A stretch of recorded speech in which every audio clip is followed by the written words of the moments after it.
problem with having celebrity friends, is that they won't behave. Do you know what I mean? Particularly when it's all of those wonderful causes that you put yourself out for, wave a flag about, and basically tell the general public that you're all for. You know the ones I mean.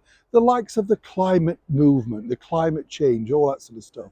I don't know if you've noticed, but in your part of the world, we have, for instance, like weather girls over here on television, tearing up every day, getting all emotional about the climate, only then to find out that they've travelled halfway around the world, say to Dubai, to report on the climate change. You see what I mean? Double standards.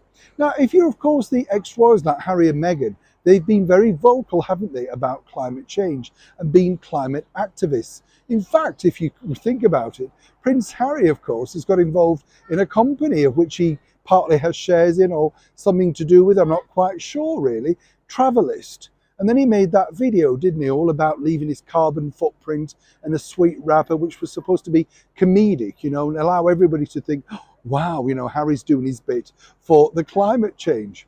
Then, of course, he was exposed for taking private jets, not just once, not just twice, but on numerous occasions. And then when he got collared by this and was approached at Amsterdam airport, where he was there, of course, for the Invictus Games, he said, oh yes, well, I have to take private jets because of the privacy. No, not the worldwide privacy tour, but simply the privacy.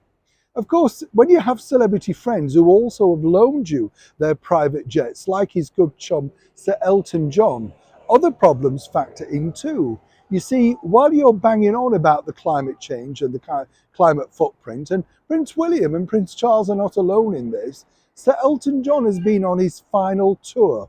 The greatest hits tour that seemingly has gone on longer than the last time Halley's Comet came around.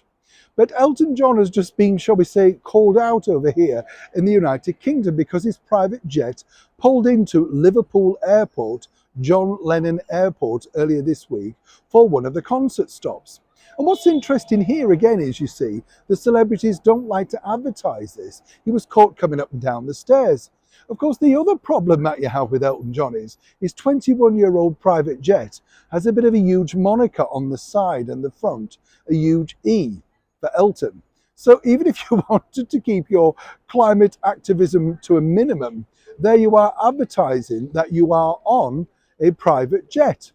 Now, the reason why I highlight this is when you think about it, Harry and Meghan gushed, didn't they, on that little Instagram post about attending Sir Elton's concert over in the USA, saying how marvellous he was, they loved him, and it wasn't the end, he was definitely going to be back. Well, you see, they don't call him out, do they, as being a non-climate activist, whatever you want to call him.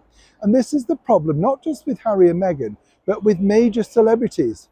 But each time they take to the fore and take to the screen to tell you what you should be doing to save the planet, never look too far away from what they're personally doing. And as Prince Harry pointed out, it's not up for discussion whether he or his wife or children take private jets. He has to for his own personal security. Elton John, because he's a pop superstar. Oh, you and me, well, we're just normal people, aren't we? Plebs, you might say. So we can just slum it. All the while, of course, telling everybody else we need to save the planet. You get the picture now? Neil Sean in the very heart of London.